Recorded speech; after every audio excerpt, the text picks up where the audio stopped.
कार्यक्रम के पुण्यार्जक परिवार हैं Shri Parasnath re rolling mills limited, Durgapur 1, Bardhaman, Paschim Bangal. Amita Jain, wife of Anil Kumar Jain. Sangeeta Jain, wife of Vipin Kumar Jain. Manak Chand, Kamla Devi, Rakesh, Neetu, Rishabh एवं Ayushi Musharraf, B123, Sethi colony, Jaipur, Rajasthan. Shrimati Sarla Jain, wife of Shri Padam Prasad Jain. Shrimati Savita Jain, wife of Shri Dhanendra Jain. Anshul Jain, Parul Jain, Jain store, Patparganj, Delhi. Ram Ratan, Ratni देवी पाटनी। प्रकाश चंद्र, सारिका पाटनी। प्राची जैन, कीर्तिश जैन एवं समस्त पाटनी परिवार, मेड़ता सिटी, जिला नागौर, राजस्थान। दिवंगत श्री मोहन लाल जी पाटनी कलकत्ता की पावन स्मृति में सौभाग्यमल राजकुमारी सुनील, संगीता, साहिल, प्रज्ञा एवं उत्सव कलकत्ता, टीकम सुशीला, नवनीत, अनामिका, विकास, श्वेता एवं सिद्धांत बेंगलोर, बाबूलाल, शकुंतला कलकत्ता, अरविंद, रेणु एवं यशवर्धन बेंगलोर। जय जिनेन्द्र यस्य स्वयं स्वभावाप्ति प्रभावे कृष्ण कर्मणः तस्मै संज्ञान रूपाय नमोस्तु परमात्मने। पंच परमेष्टि भगवान की जय। हम लोगों को दूसरे का दुख तो दिखाई पड़ता है, लेकिन अपना दुख हम नहीं देखते। हमें ये तो मालूम पड़ता है जब किसी के साथ शव जलाने के लिए, संस्कार के लिए शव यात्रा में जाते हैं, संसार देखो बेचारा कैसे चला गया, ये तो हम सोचते हैं। मुझे भी जाना है ये नहीं सोचते। वो विपत्ति में है ये तो दिखता है, ये विपत्ति मुझे भी आनी है ये नहीं दिखता। देखिए आचार्य श्री ने क्या श्लोक लिखा है। विपत्तिमात्मनो मूढ़ परेशामिव निक्षते दह्यमान मृगाकीर्ण वनांतर तरुस्तवत्।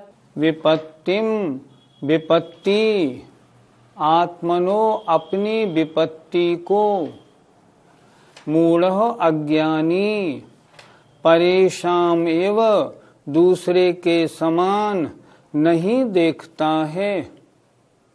अर्थात दूसरे के समान अज्ञानी जीव अपनी विपत्ति को नहीं देखता है। उसको कैंसर हो गया, वो मर गया, वो चला गया, दूसरे की बात तो देखता है, मेरे साथ भी ऐसा होगा, मेरा भी बुढ़ापा आएगा, मैं भी मरूंगा, ये नहीं सोचता। अपनी विपत्ति को नहीं देखता है। देखें, परेशान एवं दूसरे के समान, मूढ़ अज्ञानी, आत्मनो विपत्ति न इक्षते, अपनी विपत्ति को नहीं देखता है। उदाहरण क्या दिया आचार्य ने। जंगल में आग लगी है, चारों ओर आग लगी है, बीच में एक ऊंचे पेड़ पर एक पुरुष बैठा है। वो देख रहा है, देखो वो जल गया, देखो 2 हिरन जल गए, देखो वो पेड़ जल गया, वो तो देख रहा है। ये नहीं देख रहा कि ये आग कुछ समय बाद मेरे इस पेड़ को भी जला देगी। कितना सुंदर उदाहरण दिया है। हमें दूसरों की विपत्ति तो दिखती है, अपनी विपत्ति नहीं दिखती। देखें, दह्यमान, जलते हुए, मृगाकीर्ण, मृग से भरे हुए, वनांतर, वन में, तरुस्तवत, पेड़ पर स्थित पुरुष की तरह। मतलब जिस आग में, जिस जंगल में चारों ओर मृग भरे हैं और आग लगी है और उसमें पेड़ पर कोई व्यक्ति बैठा है। अब वो ये तो देख रहा है, सामने वो पेड़ जला, वो हिरन जला, वो जानवर जला, लेकिन ये नहीं देख रहा थोड़ी देर बाद ये अग्नि आएगी और मैं भी जलूंगा। फिर देखें एक बार, मूढ़ अज्ञानी जीव परेशान एवं दूसरे के समान, आत्मनो विपत्ति न इक्षते, अपनी विपत्ति को नहीं देखता है। उदाहरण दे रहे हैं, जलते हुए मृग से भरे हुए वन में पेड़ पर स्थित मनुष्य के समान। जैसे चारों ओर आग लगी हो जंगल में और बीच में पेड़ पर कोई पुरुष बैठा है, वो औरों को जलते हुए देख रहा है, कह भी रहा है देखो वो जल गया, लेकिन ये आग मेरे पास भी आने वाली है इसको नहीं सोच रहा है। इसी तरह हमें दूसरों की विपत्ति तो दिखती है, अपनी विपत्ति नहीं दिखती। कहते हैं एक चीज होती है श्मशान वैराग्य। जब शव यात्रा के साथ जाते हैं सब वैराग्य की बात करते हैं और जब लौटते हैं वैराग्य को वहीं छोड़ आते हैं, राग में आकर फिर उलझ जाते हैं। ऐसे ही हम सबकी दशा है। किस कारण से व्यक्ति को अपनी विपत्तियां नहीं दिखती हैं? ऐसा मोह के कारण होता है। मोह का मतलब मिथ्यात्व और राग द्वेष रूपी कषाय। सामने देख रहा है लेकिन उसको रुकावट कर रहा है उसका राग, उसका द्वेष, उसका मिथ्यात्व। वो जानते हुए भी हम देख रहे हैं ये मुनि महाराज अपना कल्याण कर रहे हैं, लेकिन फिर भी हम उधर आगे क्यों नहीं बढ़ रहे हैं? हमारा मिथ्यात्व, हमारा राग हमें रोक रहा है, हम आगे नहीं बढ़ पा रहे हैं। असली काम यही है। दूसरे का कष्ट दिखता है लेकिन उस कष्ट से बचने के लिए हम कुछ करें ये हम नहीं सोचते। रुकावट है राग द्वेष की और मिथ्यात्व की, और यही हमारे संसार के मूल कारण हैं। अगर हम आने वाली विपत्तियों पे अच्छी तरह विचार करें फिर तो हमारा संसार में रहना संभव ही नहीं हो पाएगा। तो फिर दूसरों की विपत्तियों को देखकर हमें कैसा चिंतन करना चाहिए? हम देखते हैं युवा लोगों का 20-30 वर्ष वालों को बीमारियां लग जाती हैं, एक्सीडेंट हो जाता है, तरह तरह की दुविधाओं में जीवन समाप्त हो जाता है। हमें भी ऐसा निर्णय बनाना चाहिए जैसे इनका ऐसा हो गया ना, हमारे साथ कभी भी ऐसी घटना घट सकती है। मैं भी तो सुबह से शाम तक स्कूटर और कार में घूमता हूँ, अनायास जैसे उसका जीवन समाप्त हो गया मेरा जीवन तो समाप्त हो सकता है। और अगर मेरा जीवन समाप्त हो गया तो मैंने अपने इस जीवन में अगले जन्म के लिए क्या कमाया? क्या मैंने पुण्य कर्मों को इकट्ठा किया कि नहीं किया? अगले जन्म में अगर मैं संसार में ही रहूंगा तो सारे संसार की सुख सामग्री या पुनः जैन धर्म मिलेगा कि नहीं मिलेगा, ये कैसे होगा? इसके बारे में विचार करना चाहिए। दूसरों की आपत्तियों को देख के हम दूसरों की आपत्तियों को देखें, स्वयं संभलें तो हमारा कल्याण संभव है। राग या लोभ के कारण जीव की प्रवृत्ति कैसी होती है इसको आचार्य अगले श्लोक में दिखा रहे हैं। आयुर्वृद्धि क्षयोत्कर्ष हेतुं कालस्य निर्गमं वांछितां धनिनामीष्टं जीवितात् सुतरां धनम्। आयु वृद्धि क्षय उत्कर्ष, पहली पंक्ति में 4 शब्द हैं। आयु का क्षय होना और वृद्धि माने ब्याज का बढ़ना। आयु प्रति समय घट रही है और जो रुपया आपने ब्याज पे लगाया है प्रति समय बढ़ रहा है। कीमत किसकी है? लोभी के लिए ब्याज की, समझदार के लिए जीवन की। देखें, आयु का क्षय होना और ब्याज का बढ़ना, इसमें हेतु क्या है? काल का व्यतीत होना। जैसे जैसे काल व्यतीत होता जाता है आयु घटती जाती है, ब्याज बढ़ता जाता है। कहते हैं 1 लाख रुपए 5 वर्ष में दुगने हो जाते हैं। आगे क्या लिखा? वांछताम धनिनाम, धनिनाम वांछताम, धन को चाहने वालों के लिए, धन को चाहने वालों को जीवितात, जीवन से, सुतराम धनम इष्टम, अधिक धन इष्ट है। वो कहते हैं जीवन गुजर गया तो गुजर गाओ, धन तो बढ़ना चाहिए। ये है लोभ की महिमा, ये है मोह की महिमा।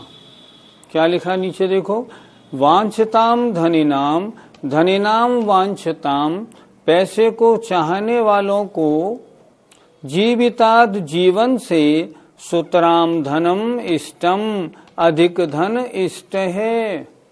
उनका पेट नहीं भरता, कितना ही समय गुजर जाए, लेकिन वो ये देखते हैं मेरा पैसा बढ़ रहा है, इसी में उनको आनंद है। मेरा जीवन गुजर रहा है, मेरी पर्याय बेकार जा रही है, इसमें उनको बिल्कुल कुछ ध्यान नहीं है। फिर देखें, आयु का क्षय होना और ब्याज का बढ़ना, इसमें काल का व्यतीत होना कारण है।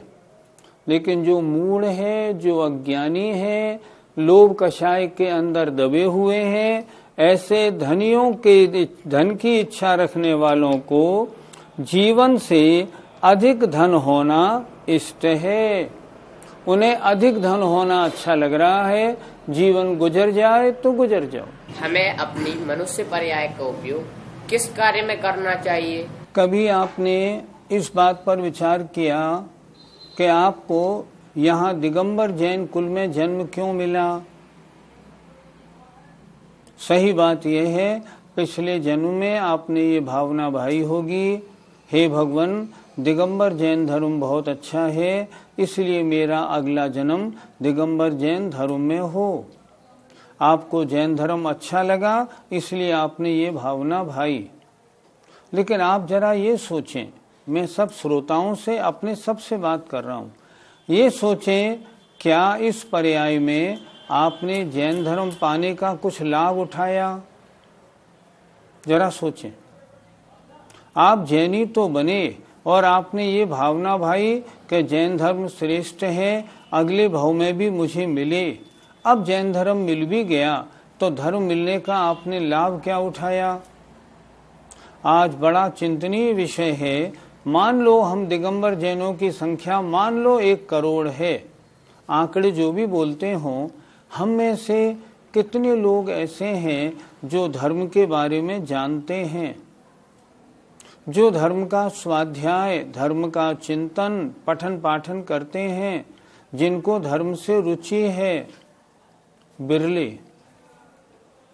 अधिकांश तो ऐसे हैं जो नाम के जैनी हैं, नाम के पीछे जैन तो लिखते हैं और बाकी कुछ भी नहीं जानते। उनमें से कुछ ऐसे हैं जो जैन कुल में उत्पन्न होने के कारण थोड़ी बहुत जैन धर्म की क्रियाएं करते हैं, लेकिन उन्हें पर्पज उसका भी नहीं मालूम।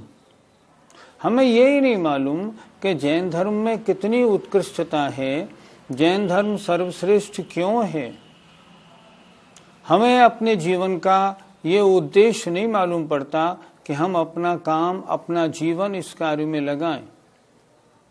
आज आप देखो, अपनी समाज के भी जितने लोग हैं, इन लोगों में अधिकांश लोग अपना जीवन किस में लगा रहे हैं? पैसा कमाने में और पंचेंद्रियों के विषयों में, और किसी काम में नहीं। अपनी मान मर्यादा, मेरा रहन सहन, मेरे ठाठ बाट, अच्छे से अच्छे रहें, ब्याह शादियों में खर्चा खूब रहे, इसमें हमने अपना सारा जीवन गुजार दिया। जरा सोचो तो, क्या मनुष्य पर्याय का ये उद्देश्य है? क्या मनुष्य पर्याय की ये सफलता है? मैं तो ये देखता हूँ, अच्छे अच्छे पद से जो रिटायर होते हैं ना, अगर वो इतना भी कर लें, 60-65 में रिटायर हुए और शेष जीवन धर्म में लगा दें, तो भी उनका कल्याण हो जाए। लेकिन 60-65 वर्ष में वहाँ से छूटने के बाद दूसरा काम ज्वाइन कर लेते हैं, फिर उलझ जाते हैं। क्यों उलझ जाते हैं? उनको ज्यादा पैसा चाहिए। वो सोचते हैं पैसा है तो सम्मान है, नहीं तो नहीं। पर नहीं, मनुष्य जीवन का क्या उपयोग हुआ, ये तो आप सोचें। आचार्य क्या लिख रहे हैं इसमें? आयु का क्षय होना और ब्याज का बढ़ना, ये दोनों इसमें कारण है काल का गुजरना। आपने अपनी इस मनुष्य पर्याय को इस धन के बढ़ाने के चक्कर में नष्ट करने में हम लगे हुए हैं। ये कौन सी हमारी अक्लबंदी है? आप भी सोचें, मैं भी सोचूं। इस जीवन का मनुष्य पर्याय का उद्देश्य क्या था और हमने इसे किस काम में लगा दिया। अगर हम इसे सोचेंगे तो आचार्य का ये श्लोक लिखना सफल हो जाएगा। मनुष्य पर्याय का उपयोग हमें किन कार्यों में करना चाहिए? आचार्यों ने गृहस्थों के लिए षट कर्मों का उपदेश दिया है। हम और आप सबको मालूम है, देव पूजा, गुरु उपासना, स्वाध्याय, संयम, तपः और दानम, 6 कार्य आचार्यों ने हमें बताए हैं। और उन्होंने बताए हैं जितने गृहस्थ हैं इन 6 कार्यों का अच्छी तरह संपादन करें। लेकिन हम क्या करते हैं, हमारे पास पूजा के लिए समय नहीं, हमारे पास स्वाध्याय के लिए समय नहीं। मैं पूरे हिंदुस्तान में सब जगह शिविर लगाने के लिए जाता हूँ और मैं क्या देखता हूँ, जिससे भी हम बात करें, हाँ भैया थोड़ा स्वाध्याय का नियम ले लो, साहब टाइम नहीं है। अब टीवी देखने को टाइम है, व्हाट्सएप के लिए टाइम है, हाँ इन सब के लिए हमारे पास टाइम है। ये अज्ञानता है, ये मूढ़ता है, ये मोह का अंधेरा है। ये मनुष्य जीवन का उपयोग नहीं है। फिर यहाँ जैन धर्म में पैदा होने का और जैन धर्म मनुष्य पर्याय मिलने का हमने लाभ क्या उठाया? ये इसका उपयोग थोड़ी है। भूधर दास जी ने बड़े दर्द के साथ 4 पंक्तियां लिखी हैं। कानी कौड़ी काज क्रोड़िन को लिख देत खत, ऐसे मूरख राज जगवासी जिय देखिए। कानी कौड़ी विषय सुख, भव दुख करज पार, बिना दिए नहीं छूट है लेशक दाम उधार। उन्होंने क्या लिखा, किसी के ऊपर हमारा 2 पैसे बाकी रह गए और हमने बहुत बड़ा वकील करके उसके ऊपर मुकदमा दायर किया, हजारों लाखों रुपए मुकदमे में खर्च करके 2 पैसे वसूल किए। क्या ये अकलबंदी है? ये मनुष्य पर्याय चिंतामणि रत्न के समान हमको मिली और हमने इसका उपयोग किसमें किया? सिर्फ कौवे को उड़ाने में इस रत्न को फेंक दिया, काम खत्म कर दिया। कानी कौड़ी काज करोड़िन को लिख देत खत, जो कानी कौड़ी के लिए करोड़ों का खत लिख देते हैं, ऐसे मूर्ख राज आज संसार में भरे पड़े। अपनी मनुष्य पर्याय का सही उपयोग करने वाले, अपनी पर्याय का षट कर्मों में अपना समय लगाने वाले बिरले लोग हैं। सही बात तो यह है, उन्होंने अपने जीवन का, अपनी मनुष्य पर्याय का लाभ लिया है। हमको चाहिए हम अपने जीवन में धर्म को बढ़ाएं। आप सोचिए जरा अच्छी तरह, ध्यान 4 प्रकार का होता है, आर्त ध्यान, रौद्र ध्यान, धर्म ध्यान, शुक्ल ध्यान। शुक्ल ध्यान इस जन्म में, इस पंचम काल में नहीं होता। 3 ध्यान की बात हुई।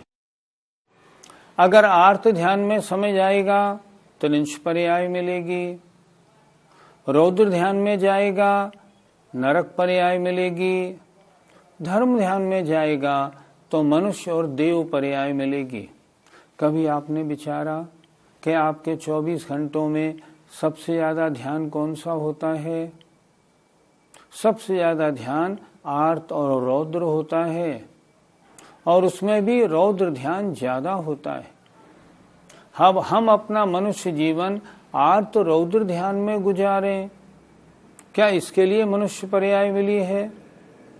सुबह से शाम तक व्यापार में उलझे रहना, व्यापार को और बढ़ाने की बातचीत करना, अपने ठाट बाट, अच्छा मकान, अच्छे ठाट बाट की बात करना, सब रौद्र ध्यान है।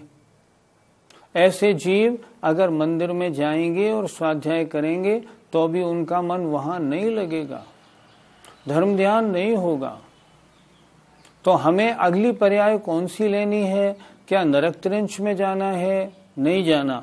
नहीं जाना तो हम अपने जीवन में षट कर्मों को लाएं। देव पूजा में, गुरुओं की सेवा में, स्वाध्याय में, संयम व्रतों के धारण में, तप उपवास आदि करने में, दान देने में अगर हम अपना जीवन लगाते हैं तब तो ये जीवन सफल है, नहीं तो बिल्कुल बेकार है। थोड़ा सा पैसा बढ़ा लिया, मुझे कार्तिकेय अनुप्रेक्षा की एक गाथा बहुत अच्छी लगी।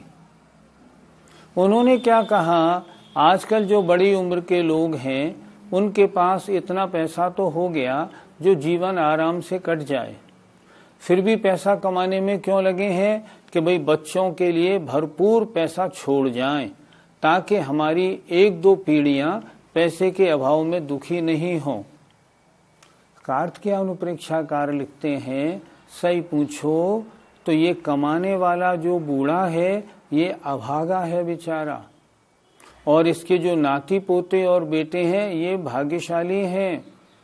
वो भाग्यशाली क्यों हैं? उन्हें ऐसे पिता मिले जो कमा कमा के उनके लिए इकट्ठा करके जा रहे हैं। कमाने वाला भाग्यशाली नहीं, कमाने वाला तो पाप कर रहा है और कमा रहा है, राग और तृष्णा में फंसा है। भाग्यशाली वो जिन्हें कमी कमाई मिल रही है। हम ऐसे क्यों बने? हम अपना इस मनुष्य पर्याय अपने कल्याण में क्यों नहीं लगाएं? इसलिए हम सबको अपने मनुष्य पर्याय का अधिक से अधिक समय धार्मिक कार्यों में, अपने पर्वों में, आत्म कल्याण में लगाना चाहिए। पहले भी तो राजा महाराजा इन्हीं कार्यों में लगे रहते थे, तो वो क्या ठीक नहीं थे? भैया, संपत्ति तो देखो चक्रवर्तियों पे होती है, लेकिन आप पढ़ो जरा वैराग्य भावना। छोड़े 14 रत्न नवोनिधि, अरु छोड़े संग साथी, और कोड़े 18 घोड़े छोड़े 84 लाख हाथी, इत्यादिक संपत्ति बहु तेरी, जीर्ण तृण सम त्यागी। देखो आप, इत्यादिक संपत्ति बहु तेरी, जीर्ण तृण सम त्यागी। हमने माना पहले उनके पास संपत्ति तो होती थी, लेकिन उनका भोग कैसा होता था? निरासक्त पूर्वक होता था, उनको लगाव नहीं होता था। उन्हें मालूम था इसमें उलझे रहना मनुष्य पर्याय का काम सफलता नहीं है। तो क्या किया उन्होंने? इत्यादिक संपत्ति बहु तेरी, जीर्ण तृण सम त्यागी। ऐसे महान आत्माएं, ऐसे महापुरुष महान संपत्तिशाली होते थे, और जब वो उस संपत्ति को छोड़ते थे ना, 1 मिनट उनको नहीं लगती थी। उन्हें उपदेश मिला और उन्होंने वास्तविकता पे उनका वैराग्य बढ़ा, 1 मिनट उन्होंने छोड़ दिया।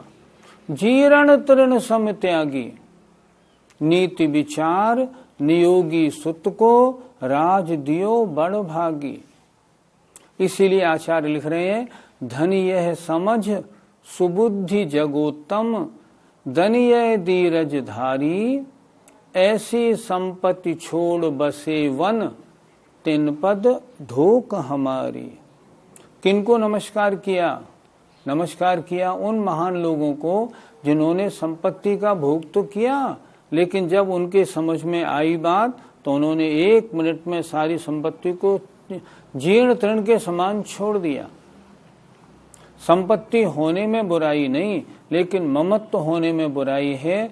लगाव नहीं होना चाहिए, और हम संपत्ति के लिए अपनी आयु का क्षय नहीं करें। हमारे जीवन की सफलता इसमें नहीं है कि हमने कितना पैसा इकट्ठा कर लिया। पहले 2 करोड़ थे, अब 10 करोड़ हो गए, अब 20 करोड़ हो गए। नहीं, ये मनुष्य पर्याय की सफलता नहीं। मनुष्य पर्याय की सफलता यह है, मैं धीरे धीरे धर्म मार्ग में बढ़ रहा हूं या नहीं बढ़ रहा हूं। जैन कुल पाने का यही तो लाभ है। हम कितने भाग्यशाली हैं जो वर्तमान समय में ऐसे आचार्य, ऐसी आर्यिकाएं हमें मिली हैं जो हमें सच्चे धर्म का उपदेश सुना रही हैं। सच पूछो, आज से 100 वर्ष पहले पैदा हुए होते, एक मुनि के दर्शन दुर्लभ थे। इतने अच्छे समय में पैदा होने के बाद भी अगर हम अपनी इस मनुष्य पर्याय को आत्म कल्याण में नहीं लगाएं, सच पूछें हमें धिक्कार है। सारी सुविधाएं तो मिली और उसके बाद भी अगर हमने इनका उपयोग नहीं किया, क्या लाभ हुआ? कुछ भी लाभ नहीं हुआ। इसलिए मेरा आप सबसे भी निवेदन है, धन बढ़ने का विचार छोड़ के अपने जीवन का जो गुजर रहा है ना, उसकी ओर ध्यान दें। मनुष्य पर्याय की सफलता कैसे बनेगी, इसकी ओर विचार करें। अपने जीवन को कमाने में और सांसारिक कार्यों में न लगाकर आत्म कल्याण में लगाएं, यही इस मनुष्य पर्याय की सफलता है। जय जिनेन्द्र। इस कार्यक्रम के पुण्यार्जक परिवार हैं Shri Parasnath re rolling mills limited, Durgapur 1, Bardhaman, Paschim Bangal. Amita Jain, wife of Anil Kumar Jain. Sangeeta Jain, wife of Vipin Kumar Jain. Manak Chand, Kamla Devi, Rakesh, Neetu, Rishabh एवं Ayushi Musharraf, B123, Sethi colony, Jaipur, Rajasthan. Shrimati Sarla Jain, wife of Shri Padam Prasad Jain. Shrimati Savita Jain, wife of Shri Dhanendra Jain. Anshul Jain, Parul Jain, Jain store, Patparganj, Delhi. Ram Ratan, Ratni देवी पाटनी। प्रकाश चंद, सारिका पाटनी। प्राची जैन, कीर्तिश जैन एवं समस्त पाटनी परिवार, मेड़ता सिटी, जिला नागौर, राजस्थान। दिवंगत श्री मोहन लाल जी पाटनी कलकत्ता की पावन स्मृति में सौभाग्यमल राजकुमारी, सुनील संगीता, साहिल प्रज्ञा एवं उत्सव कलकत्ता, टीकम सुशीला, नवनीत अनामिका, विकास श्वेता एवं सिद्धांत बेंगलोर, बाबूलाल शकुंतला कलकत्ता, अरविंद रेणु एवं यशवर्धन बेंगलोर।